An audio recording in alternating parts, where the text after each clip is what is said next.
The first lens appeared on the garden wall at 6:47 a.m.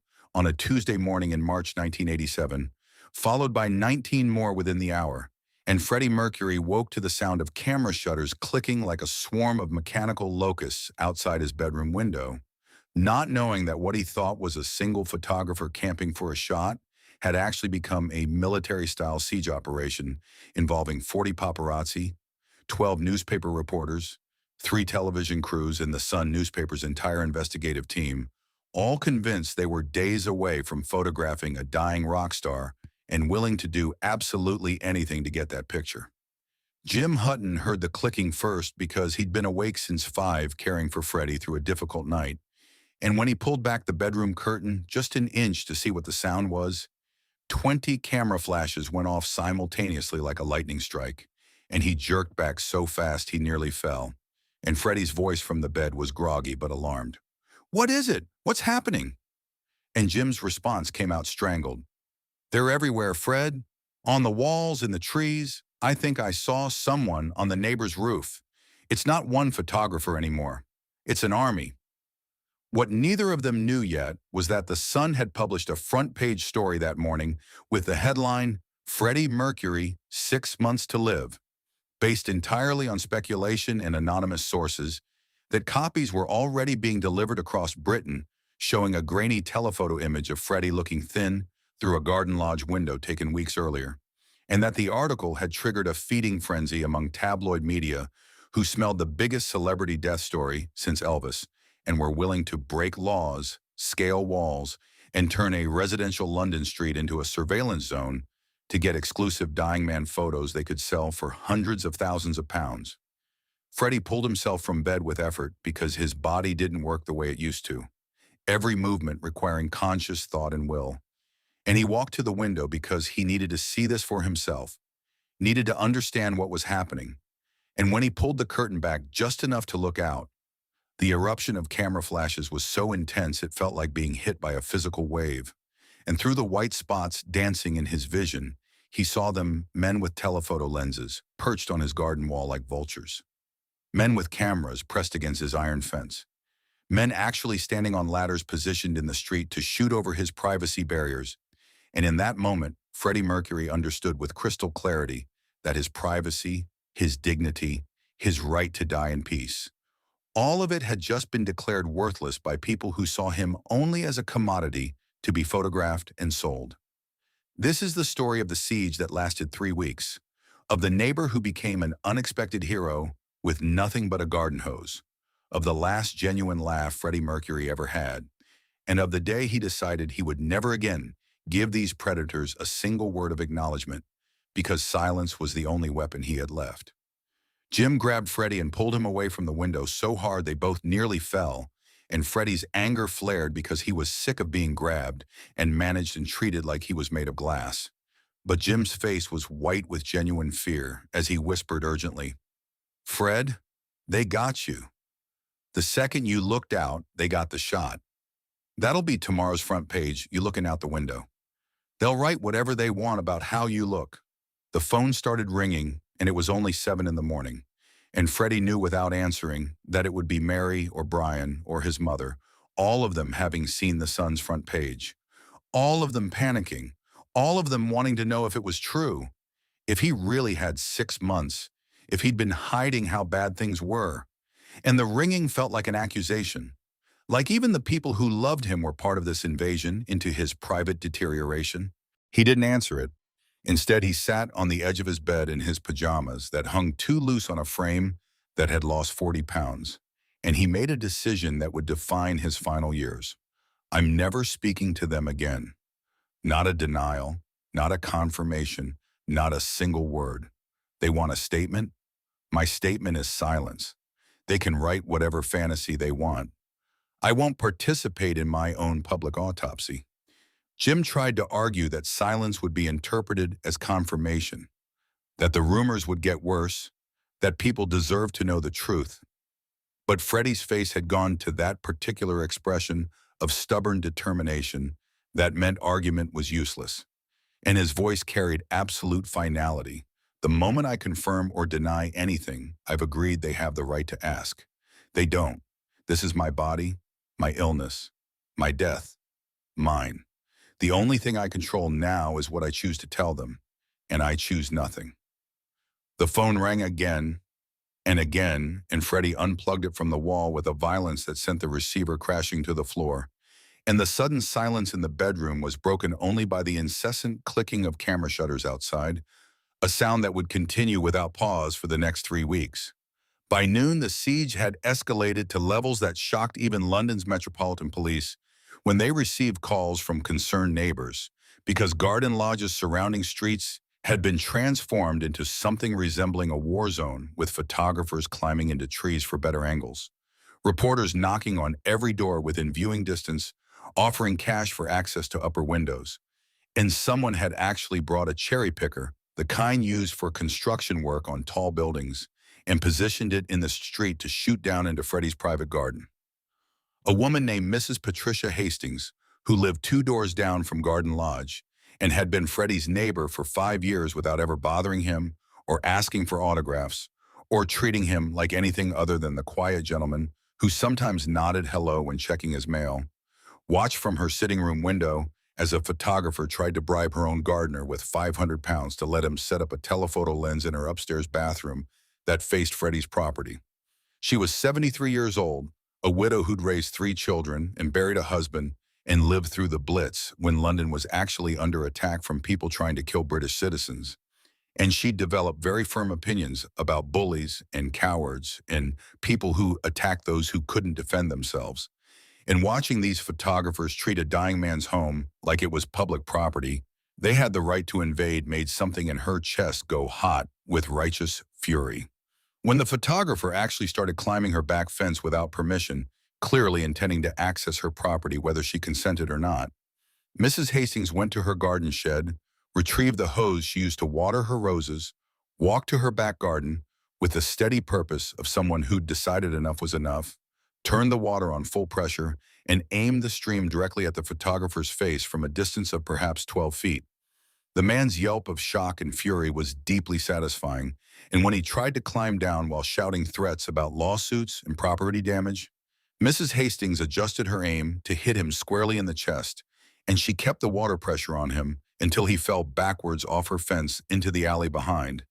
And she didn't stop there, because there were more photographers in that alley, and she methodically soaked every single one of them while they scrambled for their expensive camera equipment. And her face held the same expression she'd worn while teaching unruly students to respect authority during her 40 years as a school teacher, absolute certainty that she was right, and they were wrong, and proper behavior would be enforced whether they liked it or not. Freddie saw this from his upstairs window, where he'd been hiding all day watching the siege with a mixture of fury and helplessness. And when he saw his elderly neighbor, a woman he barely knew, who owed him nothing, who had no reason to involve herself in his nightmare, standing in her garden, absolutely soaking paparazzi with her hose while they cursed and threatened and retreated like the cowards they were, something happened that hadn't happened in months. He laughed. Not the polite chuckle he sometimes managed for friends trying to cheer him up, not the forced performance laugh he'd perfected for press conferences, but a genuine, full-bodied, from-the-belly laugh that shook his thin shoulders and brought tears to his eyes and made Jim turn from the other window with shock, because he hadn't heard that sound in so long, he'd forgotten what it sounded like. Freddie watched Mrs. Hastings chase a photographer down the alley with her hose still spraying. This tiny elderly woman in her sensible shoes and cardigan, pursuing a grown man twice her size who was running away from her like she was armed with something far more dangerous than water. And Freddie laughed until he had to sit down, because his weakened body couldn't sustain that level of physical expression. And even then he kept laughing.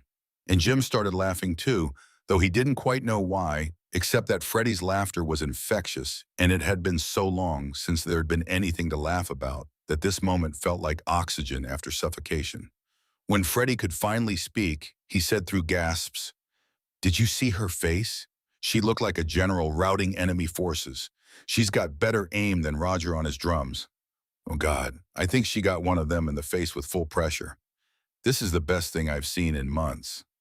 And it was true, watching that tiny elderly woman defend his privacy with nothing but a garden hose and righteous indignation had given him something he'd thought he'd lost forever. a sense that he wasn't completely helpless, that not everyone in the world saw him as a target or a commodity, that random strangers could still surprise him with unexpected kindness. That night, after the photographers had finally dispersed to dry their equipment and lick their wounds and plan tomorrow's assault, Freddie wrote a note on his personal stationery, the good paper with his name embossed at the top that he used for important correspondence. And the note said simply, "Dear Mrs. Hastings, you fought like a noble warrior today. I watched from my window and I laughed, truly laughed for the first time in longer than I can remember. Thank you for defending what they had no right to invade. I will not forget this. Your neighbor, Freddie Mercury." He had Jim deliver it to her door personally with a bottle of expensive champagne and the finest roses Garden Lodge's garden could provide.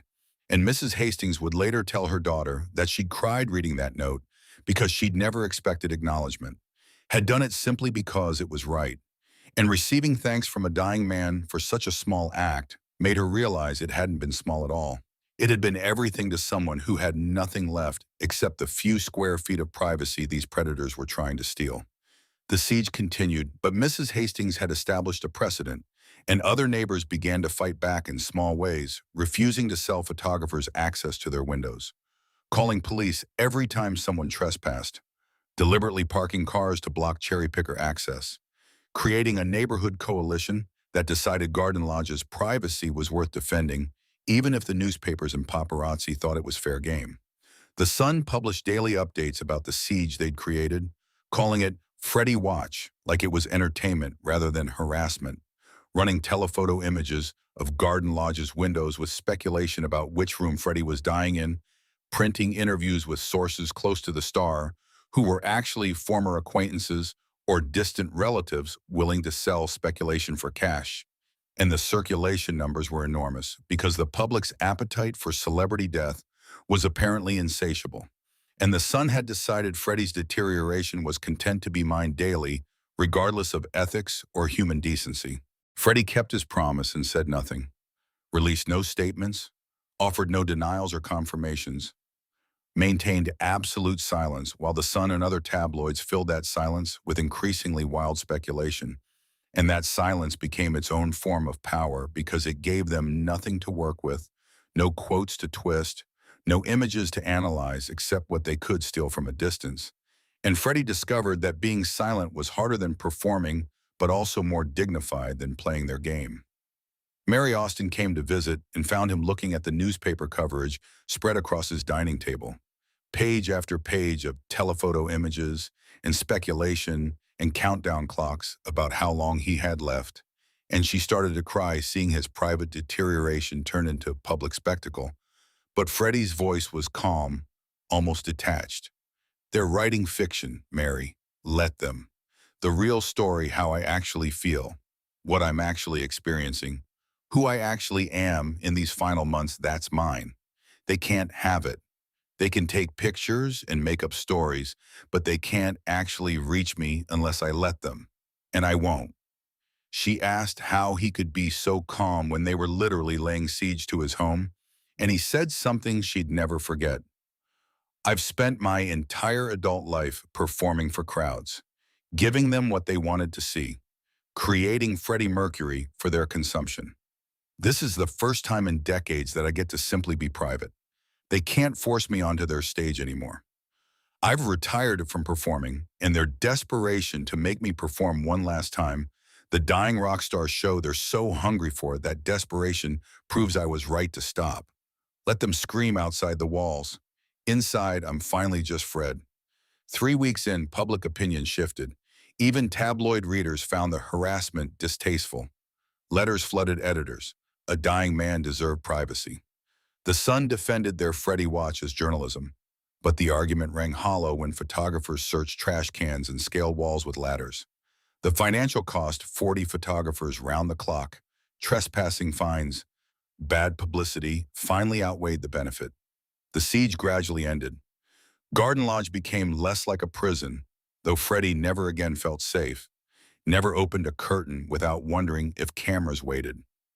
Mrs. Hastings' garden hose assault became Freddie's favorite story.